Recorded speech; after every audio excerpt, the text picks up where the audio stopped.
Hey guys, it's me, Holly Madison. Welcome back to my channel. Today, I'm continuing my reaction series to Girls Next Door. We are on season 2, episode 7, and I know there's been some debate about what episode is what number, because in some cases where you can find it, it has the first episode, which was an hour-long special, divided into 2 different episodes. Other places it doesn't. I've also seen it listed online where the episodes are swapped around compared to the way they are on Tubi. And I don't remember what order they actually came out in, because they were also like shot and presented out of chronological order as to how they happened in real life. So I don't know. But today we are doing, according to Tubi, season 2, episode 7. This episode is called I See London, I See France. If you'd like and subscribe to my channel, I'd really appreciate it. And this episode is the first time I get to go to Europe in my life, and I was really excited about that. That seemed like such an unattainable dream for me for so many years. You know, I didn't grow up wealthy, and I had never been out of the country outside of Mexico and Canada. And when I say Mexico and Canada, I mean like a few hours in Tijuana when I was in college going with some friends. And I mean Canada, like driving the Alcan highway with my family in the middle of the winter, and you had to plug the car in at night so it didn't freeze. So definitely not luxury trips by any means, but this is my first time traveling outside the country, and I never even thought I would get to do that while I lived at the Playboy Mansion, just because Hef was so anti-traveling. He hated traveling. He never wanted to get on a plane. But one of the cool things about Girls Next Door and how it really changed our lives is Hef was so high on the idea of this show, and just like the ego boost this show gave him, that he was willing to step outside his comfort zone and do things in order to give the show content. We got a little more freedom because of it, and we got some really cool opportunities because of it. Going to Europe was one of them. I'd always wanted to go to France in particular. Since I was a little girl, I'd always dreamed of going to Paris. I'd always been obsessed with like France and French history.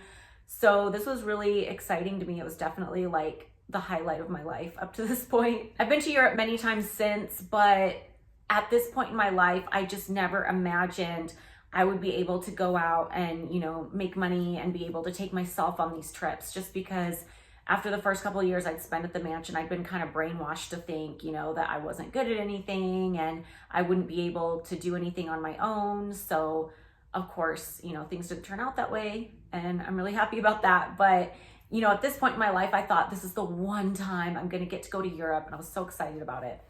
So here we go. Also, before we get into this episode, I wanna say that what you see now in this episode, what came out on the DVD and what is now available on streaming, is not how this episode was originally cut.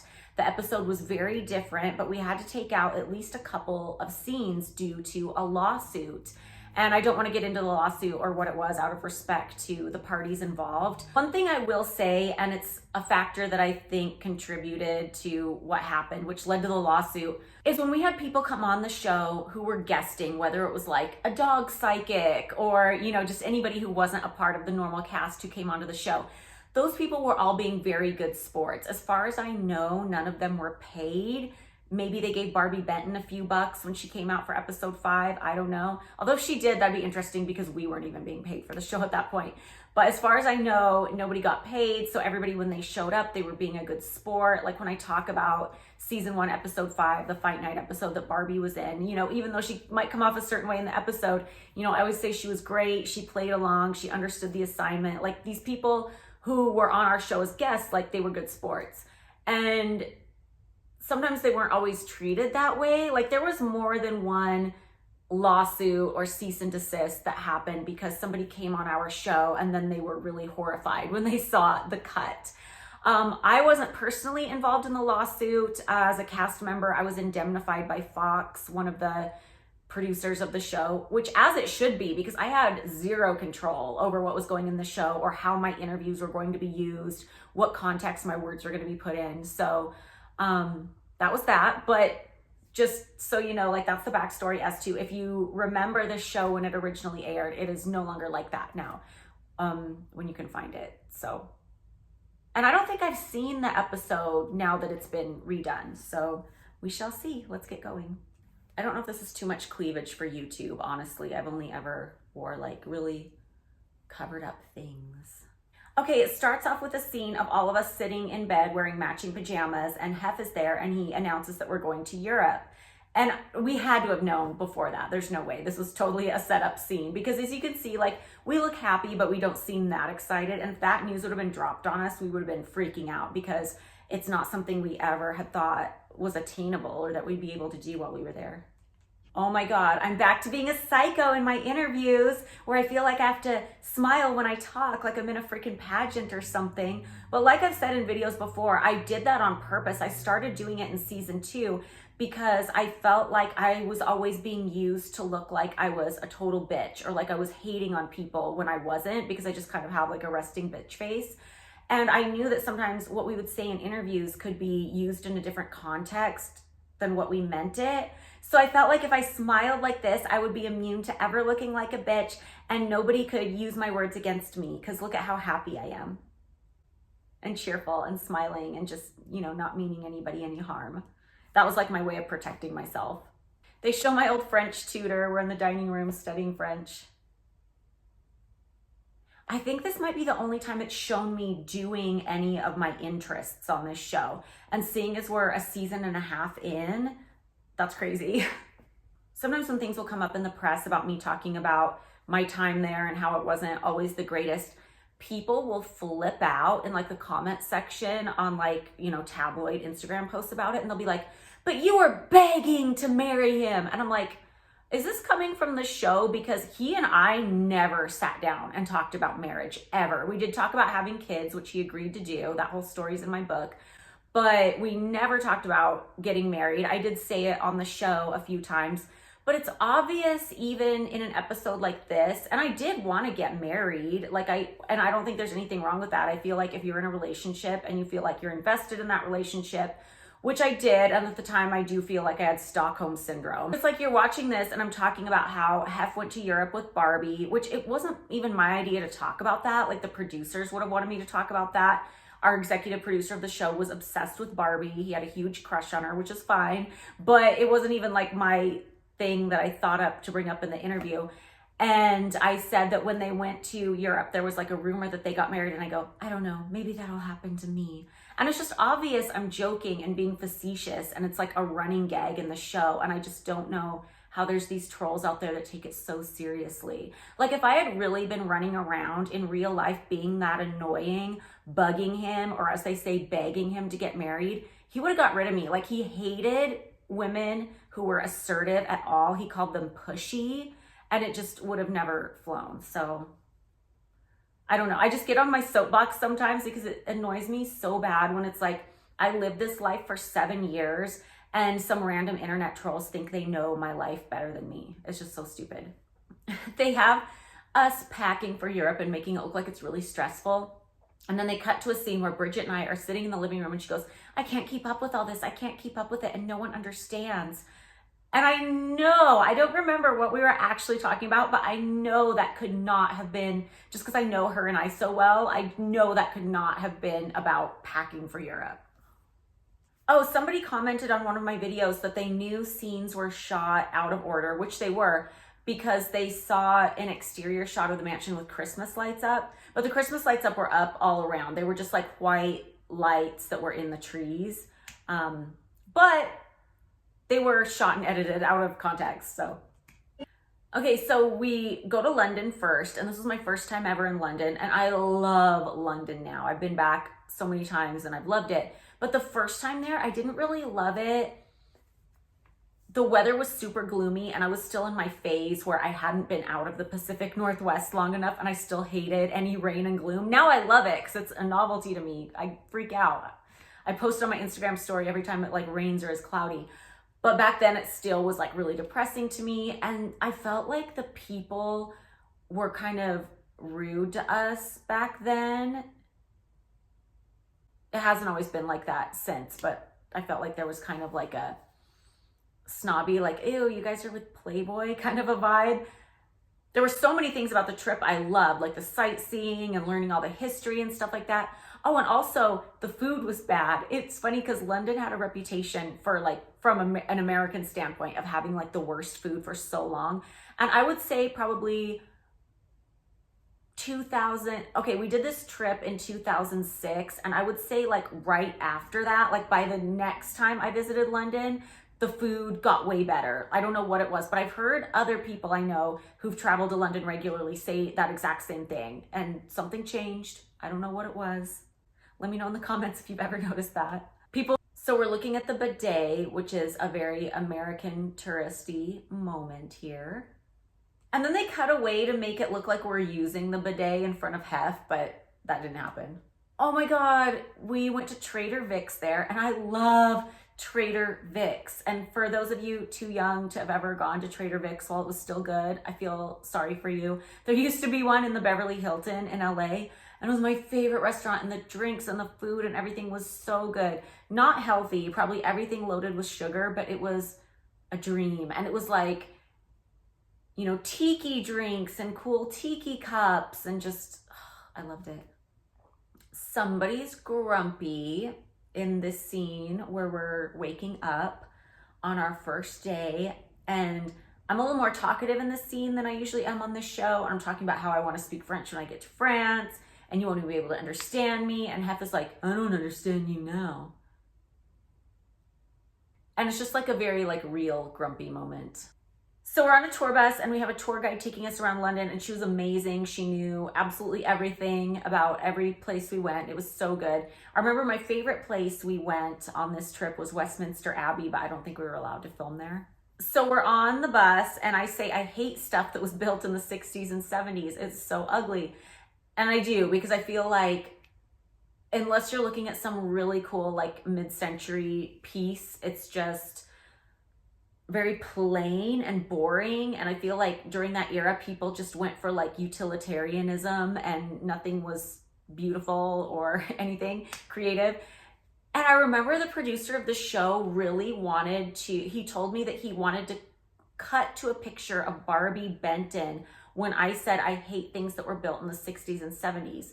And he was just so obsessed with her and had such a crush on her. He wanted to work her into every little thing, even when it didn't make sense. And obviously he realized that didn't make sense because he didn't include it.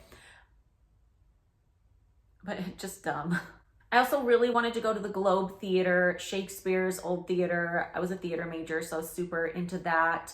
But what they have now is a recreation. It's not the actual thing because it burnt down, but it was still super cool to go see it. There's this moment where we're talking about the Queen, and then they have a graphic of our Playboy cover with the three of us in bed, and they pop the Queen's head on it. And I remember the producer telling me that somebody British worked for him, and she was like, you can't do that. You can't do that to the Queen. Okay, so a bus goes by when we're on our tour, and there's a big ad for the Poseidon Adventure, because the producer of our show somehow like inherited the rights to the Poseidon Adventure, which was like a movie in the 60s, and they did a reboot of it in 2006. So that's a sly little ad that he snuck in there. In this scene, Kendra's saying, oh, I was the most excited about it. Holly and Bridget weren't that excited for some reason, but we were really excited, and we loved the tour. Like the tour, like I learned so much, it still like sticks with me to this day. Like it was the perfect introduction to London. But sometimes when you're in these scenes on a reality TV show, if one person is so being loud and always having to get the line in, and always having to have a last word, sometimes you just don't have the energy to compete with that. So I think that was like where we were at that day, because I remember that day as being a day where somebody just got extra loud and extra filling the space with talking every 2 minutes, and you just don't want to like try and compete with it. We went to a place called London Dungeons, which was like a horror house type thing. It was really fun, super fun attraction. I don't know if they still have those there. Really weird. So there's a scene where the three of us are sitting on the bed, and Kendra's trying to say the word architecture, and she's not saying it. So I go, architecture, and they cut it out for some reason. I thought it was in the episode. I don't know. Okay, so it's saying that I wanted to take a nap, and it cuts to a scene of me pulling back the bed when we're in Paris, which we haven't even got to Paris yet on the show. So that was like a random cut. And then they cut to a voice, which I think they want us to think is our tour guide saying, I told you girls, if you flash Parliament, you'll be thrown off the boat. But I don't think it was her. It doesn't even sound like her. It sounds like a voice that they cut in after. I think the Clotted cream that they're now showing now, that scene was the new one put in. Because the scene they took out was a scene from later in the show when we get to Paris, but they replaced it with clotted cream. And it was that same gag again that our producer loved. If you've been watching my reaction videos, you know that he loved the gag of like the girl with an unsophisticated palate trying new foods and thinking they're disgusting kind of a thing. Like I remember when it was first announced that we were going to Europe, the producer was like, oh, Kendra trying escargot. Like it was just, he said it like it was just like that. Like that was an exact impression of what he did. He thought that was like television gold, which not saying that can't be funny, and I'm not bagging on Kendra at all, but he just thought that doing that gag over and over again was so funny and that it was like such quality television. And it's like, honey, it's not 1966 anymore.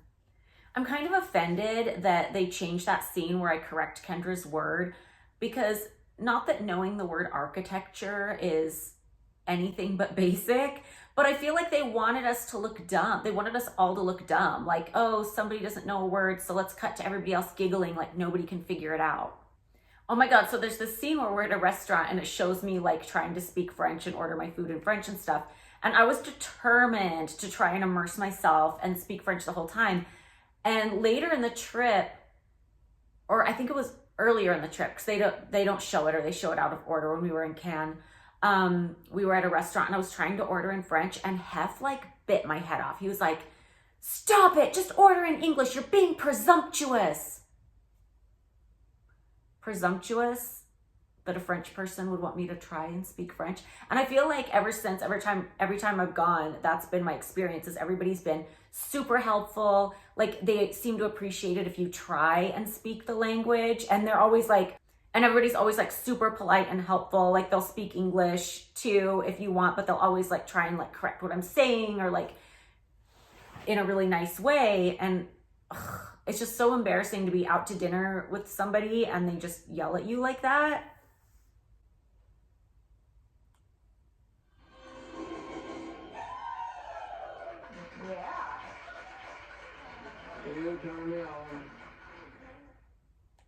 So we went to go see Crazy Horse Paris, which is a really amazing boutique burlesque show that has been there since the 50s. And it was one of the things that got me interested in doing a show in Vegas, because they had a version of it here at the MGM Grand for a while.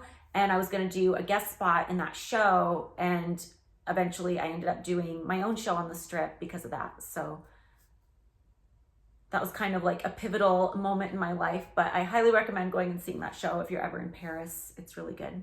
There's this whole joke about Mary and horses, because she said the horses were cute in England. So it shows a little pony at the Moulin Rouge and it has a neighing sound, and then it zooms in on Mary's face.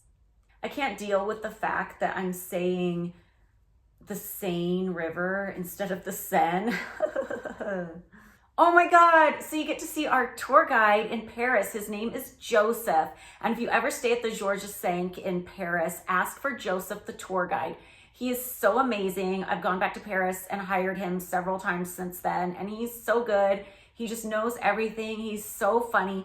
And last time I went to France, I stayed in Versailles, and I remember he had been the one who had taken me the first time and told me everything. And he would have this funny way of telling stories. So there's certain things I would always pass on the grounds at Versailles. And I would always think of the stories he told me. And then I walk into one of the rooms and he was there giving somebody else a tour, which I think obviously like when people go to Paris, they want to go to Versailles. So it's probably a somewhat regularly requested thing. But for the most part, he works in Paris. So I felt like I kind of like manifested him on that trip. It was cool to run into him again. I said Seine again. Kill me. This is officially my most embarrassing scene of season 2 when I keep talking about the Seine River. Remember this moment for a long time. When we were on the boat ride in Paris, we stopped and took a picture in front of the Eiffel Tower, and Hess said, "This is a moment you guys will never forget." And I know that he's 100% right. All of the memories that we're making in Europe are memories we'll have for a lifetime. I'll never forget that too. I'll never. When we went on the boat down the Seine, I knew I didn't. I said the Seine a third time. This is driving me up a wall. Okay, so takeaways from this episode. Overall, I really liked the episode. It was like a living scrapbook of my first trip to Europe. So that was good. I liked how I was getting more comfortable leaning into my character and what I felt like was my purpose and how I, you know, added up or reacted to other people within the trio. Like I felt more comfortable leaning into being what I thought my character was, which was the snobby girl. I don't know. The girl who thinks she's smarter than everybody. I don't know. But yeah, I liked it. Worst part is me saying the Seine River. So sorry this episode wasn't that juicy. I didn't have a lot to spill. I'm just criticizing my pronunciations. But I will see you next time. The next episode is us going to Germany, Barcelona, and Italy. So I will see you guys then. Bye-bye.